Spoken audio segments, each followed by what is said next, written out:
A nigga like me, man, I love the game. I love the hustle, man. I be feeling like one of them ball-playing niggas, you know? Like Bird or Magic or something. Yeah, you know, a nigga got dough. A nigga could leave the league. But if I leave, the fans still gonna love me, man?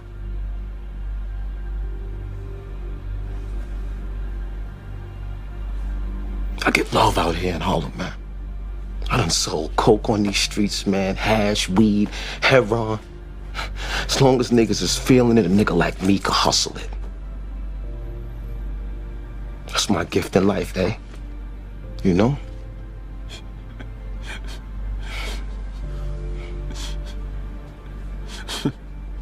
What?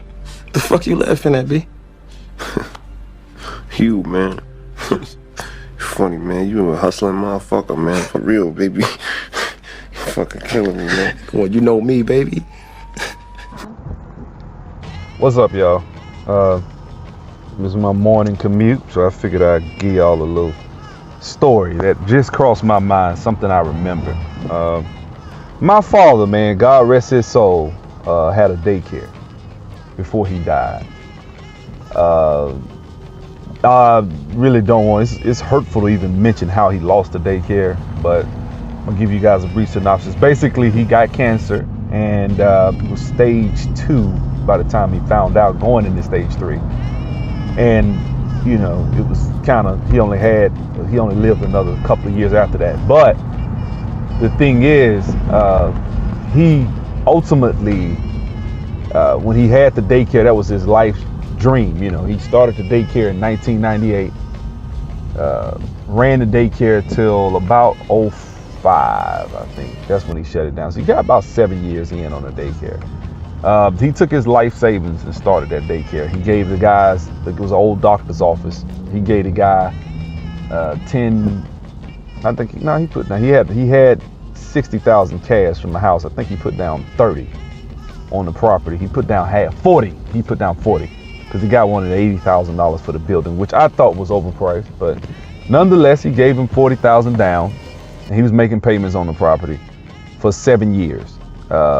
And when he was running the daycare, well, let me explain how he lost it, because I always bounce around. So when he got cancer, he wasn't able to, he closed it because, you know, he couldn't manage it as much, and he could make the payments, he kept making the payments, but because he didn't have insurance, they foreclosed on it. It was an older doctor named Dr. Underwood. He was a dentist, and there was another guy.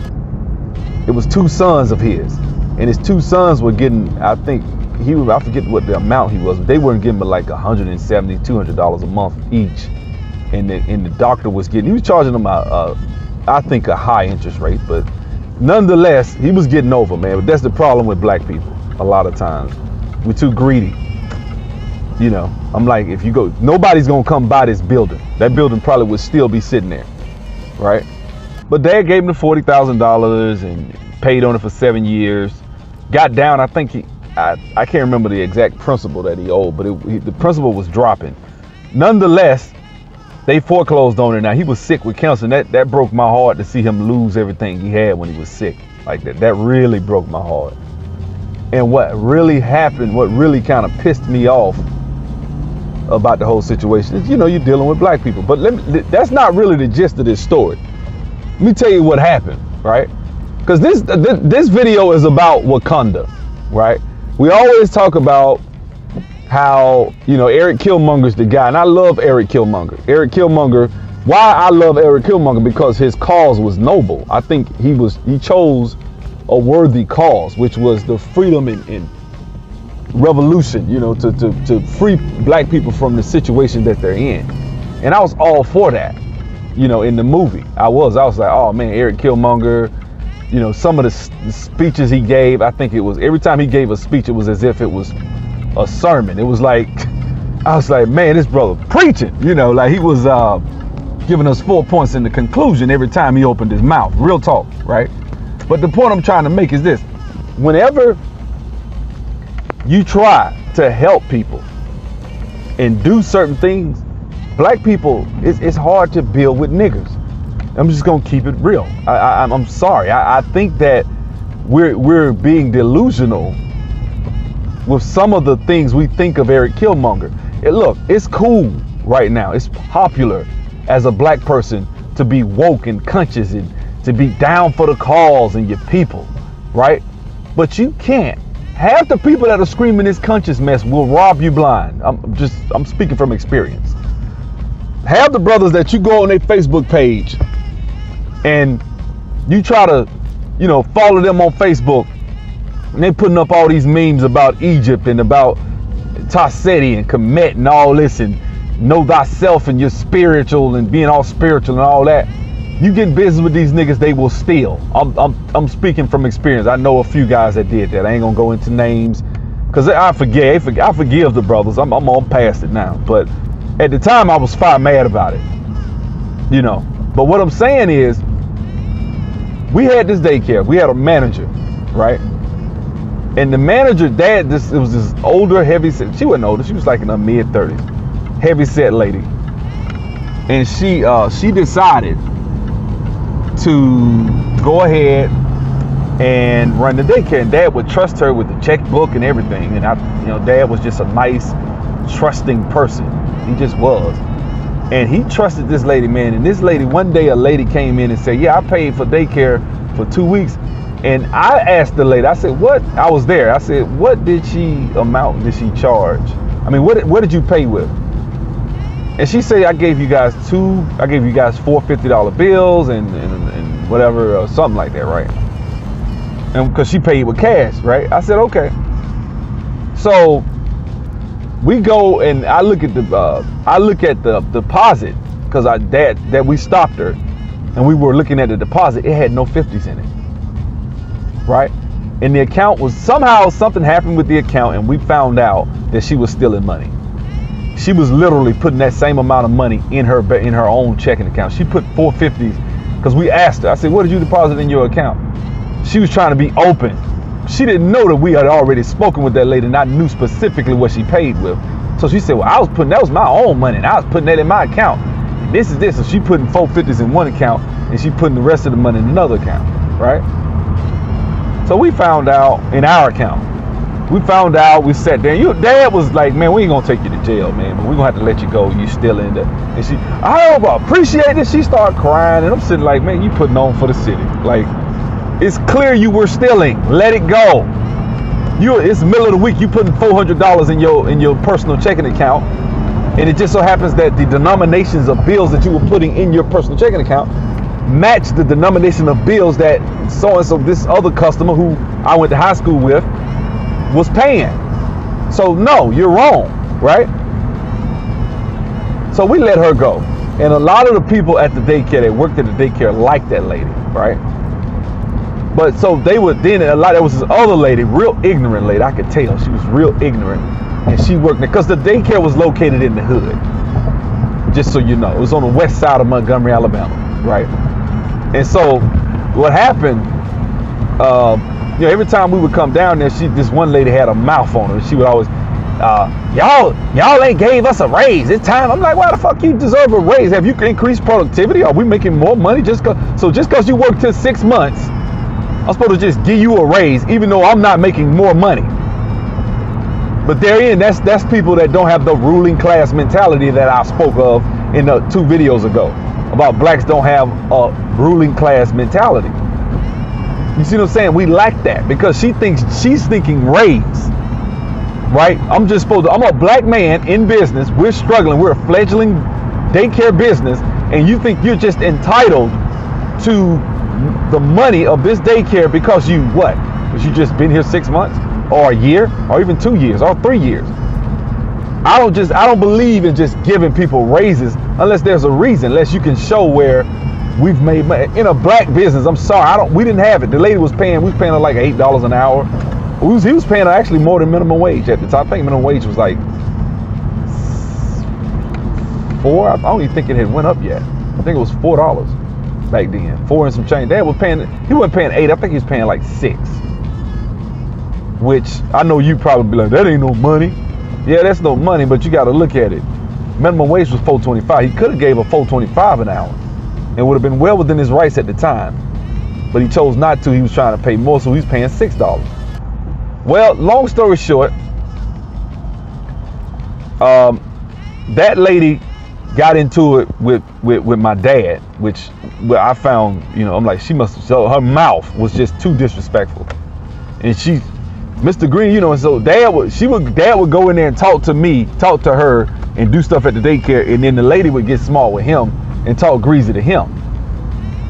And dad would, he would try to be professional, but he would call me up and vent, like, man, I'm so sick of this damn so-and-so, man, she's too damn, she this, she that, she coming in, she got a smart mouth, sick of her ass, I need to let her ass go.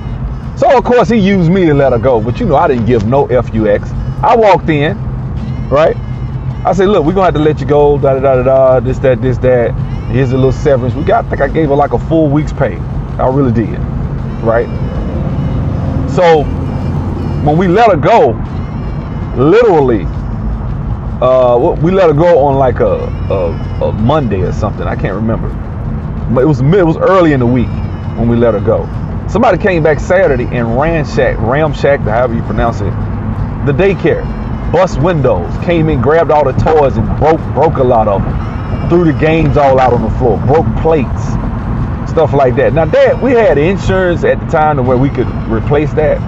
But think about this for a second. I'm a black man. My dad's a black man. He's trying to open up a daycare business, run the business in the black community, right? He's struggling. One group, is one lady stealing from him. Other lady feels like she's so entitled, she deserves a raise. And when Dad finally does let her go because she wasn't doing a good job, we were getting complaints from the parents about things, the way she handled the kids and stuff like that. So we had to let her go because people don't mess around about their children, right? And she was unprofessional. And she literally was teaching kids how to pronounce words incorrectly and thought it was cute, right? At a daycare. And one of the parents found out. So, so when we let her go, she's so mad because she felt like y'all never gave me a raise. That's what she said when I let her go. And I'm sitting like, okay, we never gave you a raise, but why? What should we give you a raise? Can you show us where we're making more money through your productivity? So we just got to just take less because you've been here a certain amount of time. Not that you've benefited the business in any way, shape, form, or fashion. I just been here a certain amount of time. I owe you a damn thing. We don't owe you. And see, when I came in, I used to talk to her just like that. We don't owe you a raise just because you've been here for a year or 2 years.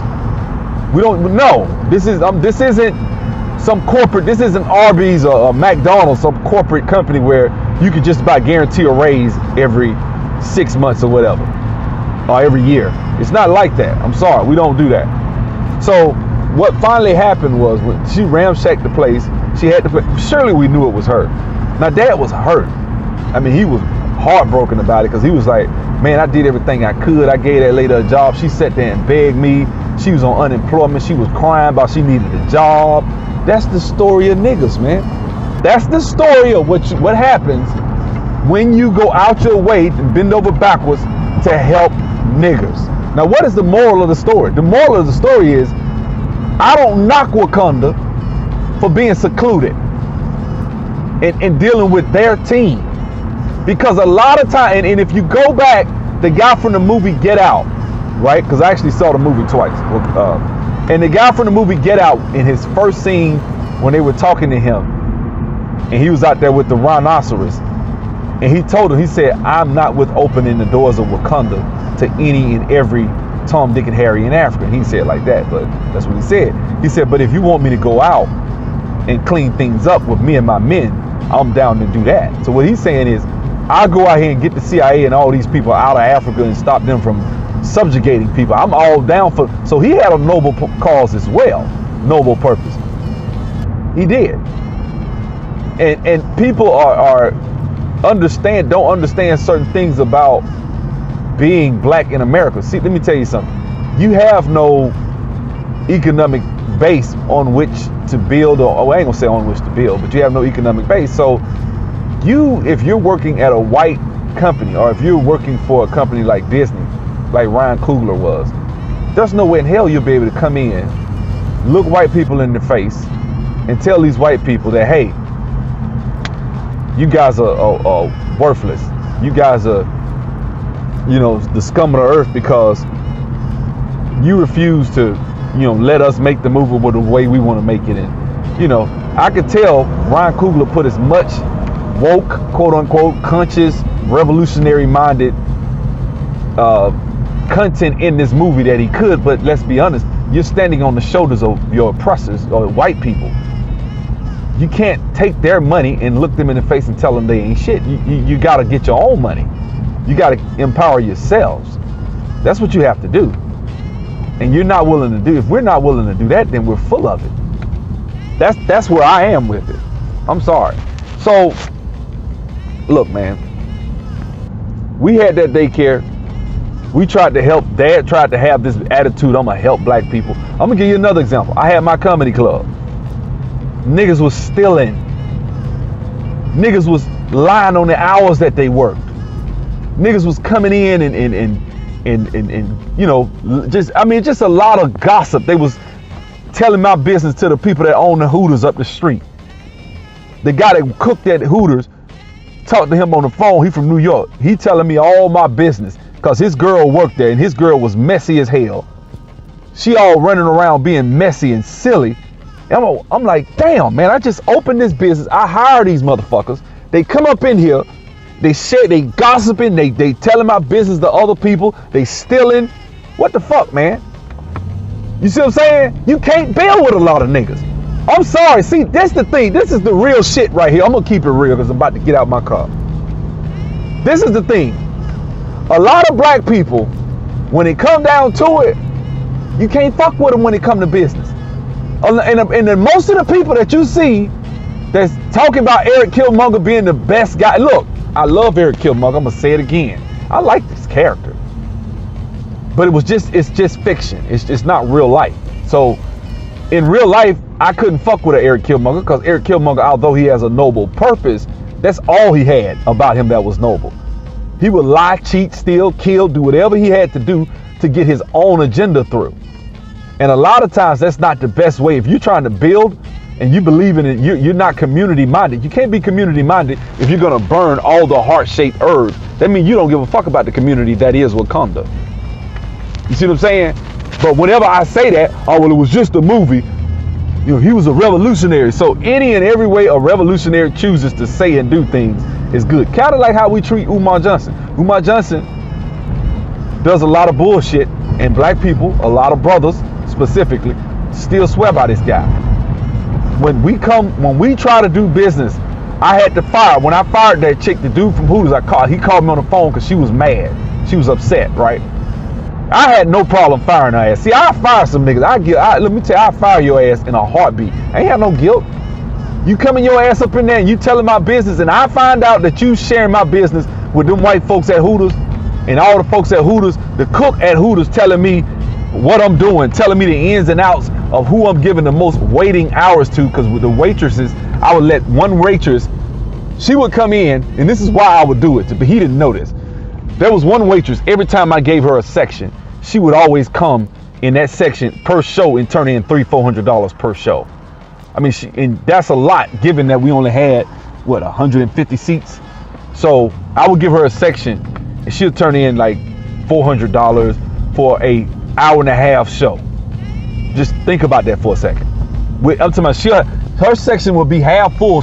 People would always come. She always would upsell because I watched her. She would upsell people to buy drinks, bottles. She was a hustler. So you know how I rewarded this sister?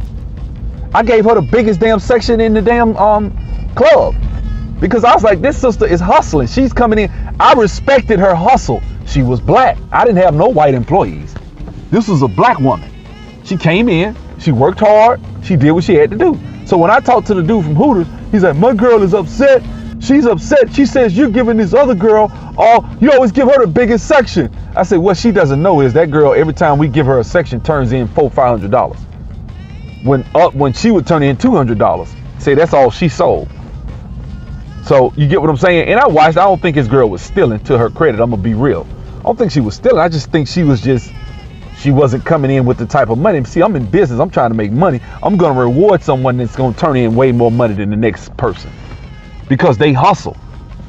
You see what I'm saying? So the girl had more hustle and I rewarded it. Black people don't understand that because most of us have never owned or been in a position to make a payroll, to pay a payroll. You get what I'm saying? Most of us have never been in a position to pay a payroll, to pay somebody for a payroll. So we can never sit and look at Wakanda from a perspective of a black bitch. Try to be a black person in the hood and start a business, and then you'll understand why Wakanda is what Wakanda is. When I had cooks stealing hundreds of dollars worth of beer, we would buy cases of beer. They would go and steal that shit. They would steal cases of Corona and Bud Light out the back door while we were up front running the club. They had a back door open. So I had to put an alarm on the back door because them niggas was stealing. I got tired of that shit. You see what I'm saying? Them niggas was stealing french fries and chicken and shit like that out the freezer. This is the shit that happens when you try to be down with the struggle and run a black business. This is the shit I experienced. And then when I went out of business, half the black folks that used to come there, I would see black people say, hey man, I like that comedy club, but I don't like the fact you had to pay $10. Yeah, I wish they didn't charge $10. Nigga actually told me that. I said, brother, I was the owner of the comedy club. The reason I charged $10 because the damn rent was $2,600. Just to lease the location was $2,600, and that was cheap for a 5,000 square foot building. That's actually pretty cheap. You see what I'm saying? The rent, the lease was that. The damn power, light, gas, water, everything's more expensive because you're a business. Internet, phone, to be able to run a debit card was thousands of dollars, man. You see what I'm saying? This stuff I had to make per month just to break even $22,000 a month. I'm just keeping it a buck. That's what we had to make. And I bet you like, man, you had your costs. No, my biggest cost was damn payroll. It wasn't even the comedians. It was payroll. That's what you have to make to run that damn business. And I was struggling. I was making $20,000 a month. So we were struggling, but black people didn't patronize the business. Then when it went out of business, I saw people on Facebook complaining. Damn, man, they shut down the comedy club. Damn, man, they was charging. And I read the comment section. Man, I liked it, but they was charging. I didn't come in and get in my feelings, but I'm like, motherfuckers, niggas want some shit for free. These are the people that we supposed to build Wakanda with? Hell no, we're not gonna be able to build a Wakanda with people like that. That's why I fuck with what O'Shea says. A lot of times O'Shea keeps that shit a buck. Let's look at Thomas Sankara for Burkina Faso. Thomas Sankara was trying to build for Africa, for the African nation that became Burkina Faso. I forget what the name of it was before that. But he basically came in, tried to be positive, tried to build for black people. What happened? That's what I want to know. What happened? Well, I'll tell you what happened. First of all, the black leaders of the surrounding African nations, dictators, if you will, went to the French and started complaining. They had a summit and they were all getting antsy and worried because he was building infrastructure. I mean, let's just be honest. This dude was building roads, railroads, all that shit with African people. It wasn't the French. It wasn't the U.S. It wasn't the Russians. It wasn't the Chinese. He had the people of Africa building their own shit. He had them starting to manufacture their own shirts and shit. They were growing their own cotton. He was vaccinating the people. This is what Thomas Sankara was doing. And black people started getting a sense of pride. And you know who betrayed him? One of his close friends. And Thomas Sankara knew that the guy was going to kill him. And they asked him, they said, man, let's go kill this dude before he kills you. And he said, no, I ain't going to do that. I don't believe in betraying my people. He had that attitude. He believed in the people. He was living modestly when they went in his house after they killed him. He was living on a cheap, low income, budget, low area, regular house, basically. He wasn't living wealthy in a mansion. He was down for the people. And what them niggas do to him? Stab him in the back. Am I saying don't build a Wakanda? No, don't take that. But the essence and moral of this story, of this video, is basically, if you're gonna have a Wakanda, you're gonna have to have, it's gonna be 300 people. It's gonna be a small amount, like that 300, like Jason Black talks about. He calls it Intelligent Black Society, IBS. Why? Because if you go outside, he said, welcome to the home of Intelligent Black Radio, Intelligent Black Society. You're the home, the haven, and the super fortress of intelligent black thought. Why? Because there's everywhere ain't the home, the haven, and the super fortress of intelligent black thought. Every black person you can't build with. Every black person is not, you got niggas that'll run you out of business if you get their ass a job. That's why I don't really have a problem with Boyce Watkins working with whoever the fuck he got to work with. Because I'm sure, let's say Boyce Watkins really was trying to work with some black people. He probably got shitted on. Now, are there good black people that probably can help Boyce Watkins that he didn't have to work with that Asian guy? Probably so, but guess what? Boyce Watkins probably couldn't find, he don't know, he's going to go to where he can get results because he's in business. And most black people have never ran a business of that magnitude. And if they have, they ran some little mom and pop, weekend warrior, cutting grass shit where they were just self-employed. But if you really run a business where you're making payroll and paying payroll taxes and all that, you'll get to understanding. You hiring black people, you'll understand what the fuck I'm talking about. Black people showing up to work late, calling in, all types of shit. And I'm not saying, I'm sorry. Like, it's hard to build a Wakanda when you're dealing with black people. I'm sorry. Y'all have a great day. There's one other thing I forgot to mention. I dealt with this some years ago. This is just, I'm just trying to explain what it would be like to build a Wakanda. Because this is the thing. Some years ago, and I may have mentioned this, I tried to get into the trucking industry, right? Me and my brother, we put up some money. We split like $4,300 each. Or $4,300 total. What we were trying to do, we went to a place called Lone Mountain, L-O-N-E Mountain down in Tifton, Georgia. Friend of mine from high school. Now, he had always wanted to act like he was a street nigga, but whenever we saw each other, it was always, hey man, what's happening? We was cool because we was cool in high school. I knew he thought he was a thug, but I didn't really give a shit. You see what I'm saying? Because I was like, he tried, he was like that in high school. I wasn't like that. We were kind of like day and night. But at the end of the day, we still was always cool. So we ride down there, we get the truck.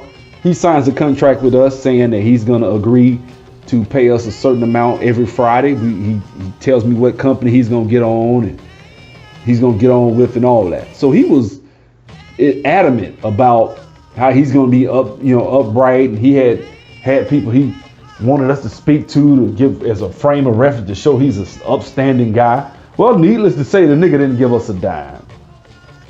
Right? Now, I could have sued the nigga. We could have sued him, but at the end of the day, it was like, you know what? The nigga broke. He ain't got nothing. The truck, I think the truck broke down. He never paid for it. You're just a lazy ass nigga, right? It is what it is. It's not like he became a multi-millionaire off that. But the moral of the story is we lost money trying to help do something with somebody else. I'll give you another story. Because I didn't see, the thing is with me, I'm always trying to get it. I'm always out here. And a lot of times you do business in the black community. This is what you're going to deal with when you deal with niggas. So this is just a little small story right here. So, I'm doing IT in Montgomery at the time. I wasn't living in Atlanta. And I had about I would get paid every Friday. So I said, let me take about $350.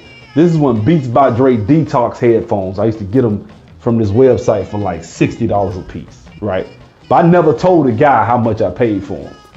So I told him to sell them I said, man, sell them for $120. Now these are $600, supposedly $600 headphones. And they did sound just like the real things. I don't know why people go pay $600 for some headphones, but he said he can get $200 a piece for them. I said, man, if you can get $200, just give me $120. This is a dude I knew that I played ball with he didn't play with me. He was a little younger than me, but he played at Alabama State, and he played for my college roommate, who actually was his high school coach. And my college roommate played college with me. So at any rate, this guy, cool guy. And the thing is, he sells, what he does, I think I gave him, I gave him 6 of them. He sold 4 of them. Now, I already done made a profit because all I paid was $60 a piece for them. That's $360. So technically, I done already made 100 and some change, right? But he owed me another 120 times 3? Well, I gave him 6. He owed me another $240, right? So he said he had the money for one. I called him. He said, well, man, I got somebody gonna come pick the other one up. You can come pick the money up. Okay, cool. So finally, he says he sold it, but he never gave me the money.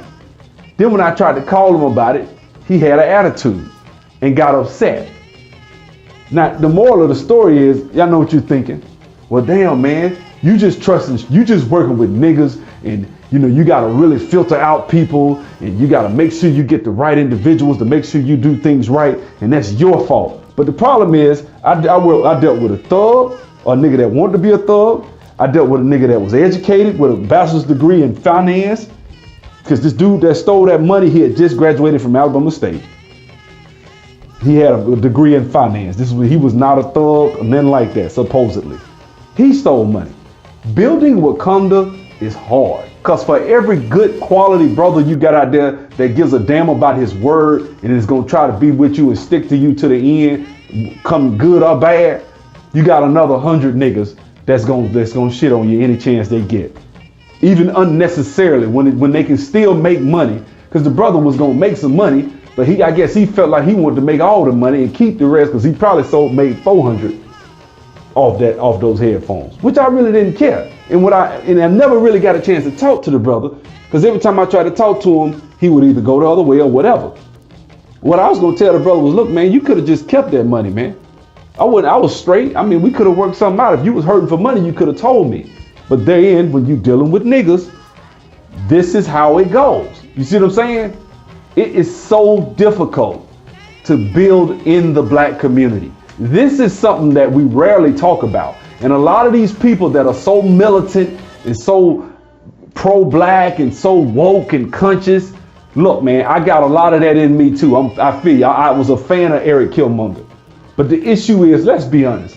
If you were going to build with Eric Killmonger, he might fuck around and stab you in the back. Look what he did to his woman. I mean, I'm not trying to, I'm just being honest. He had no loyalty. And within our community, although his cause was noble, I will give him that.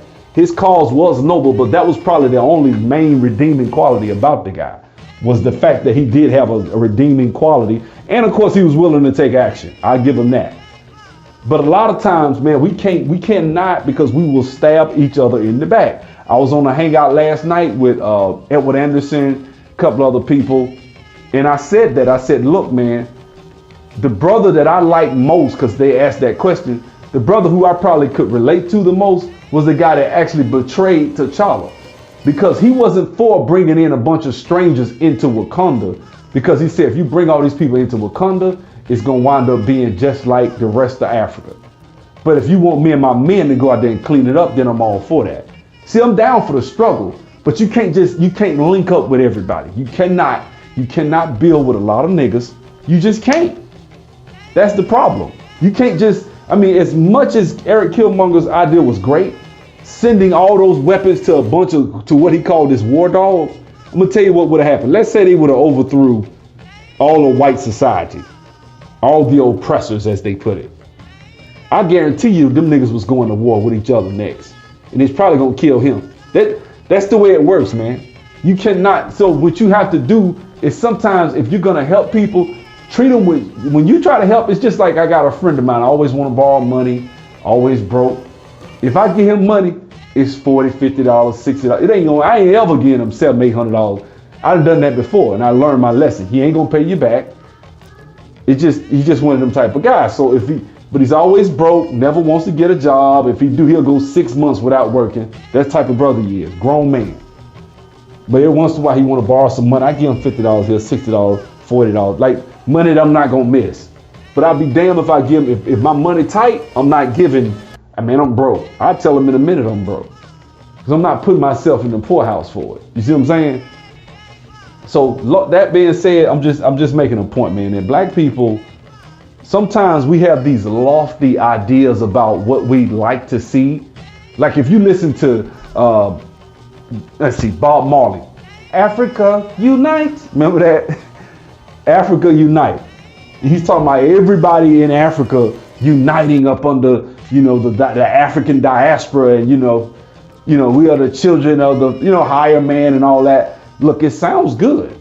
Now I like that. And if black people of African descent are for that, I'm all for it too. But let's be honest, there's what you want and there's what it is. And what it is and what you want, never the two should meet. I'm sorry, they're not. And so if you're going to be successful strategically, you have to operate with things on the ground as they are.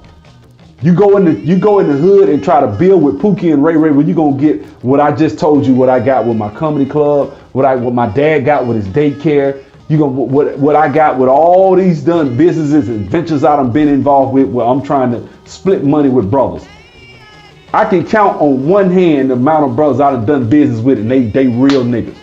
Just keep it real. And those are good brothers who relationships I value. See, I'm not gonna double cross them brothers. Do everything in my power to make sure we cool. Cause it's rare when you find a brother that is messed up as we are in America as black people. It's rare when you find a brother that if y'all throw a concert together, and I'm talking about a brother in particular, cause I done been left to get jumped. I ain't gonna even tell y'all about when a brother who I took, we done been all overseas together. We supposed to be cool. This nigga left me to get jumped on. Now I didn't get jumped on, but he left me thinking I was gonna get jumped on by Ply's manager. Plies wasn't gonna whoop nobody's ass, but his managers and all that shit. A fight broke out, his ass running. He don't want to pay Plies. He worried about, man, we need to sit down and we need to talk. And this, and I ain't finna pay them niggas tonight. Like, bro, let's just give our half of the money, and then we can go ahead and sit and reschedule, do a makeup date. This is the type of shit I done been through in business. See what I'm saying? I still love my people. I done been through so much shit in business. You know what? A lot of times you gotta understand, people that y'all might call coon might have done been stepped on by their own people 50 million times. Now I'm never gonna make an excuse to be a coon and sell out to your people. In fact, I don't even like the term coon, because people are way more complex than just a word. So you get what I'm saying? A lot of times what we call coon is people strategizing and trying to be logical and say, I'm not gonna just go out there with guns blazing. So that's a coon? You either go out there with guns blazing, even if the odds are insurmountable and you know you're gonna lose, but just go out there with guns blazing because it's the principle behind it. You got to learn how to be more complex, more well thought out, you know what I'm saying, more cerebral in obtaining your goals as black people. Don't just run out there with your guns blazing. That's how you lose. Think before you act. Watch who is on your team. I done told y'all about 6 or 7 stories where I done got double crossed and stabbed in the back by my own people. And we finna build Wakanda? Look, man, if I'm gonna build a Wakanda, it's gonna be with me and about 3 other brothers I know. Maybe a little bit more than that. Man, I got a few more, but it ain't gonna be many. It's just, I don't have that many. I'm telling you, I don't. You know what I'm saying? It's just like that in life. How many of you in life, and ask yourself this question, I'm gonna end this video. How many times in life can you really genuinely say you got a real friend that's got your back through thick or thin?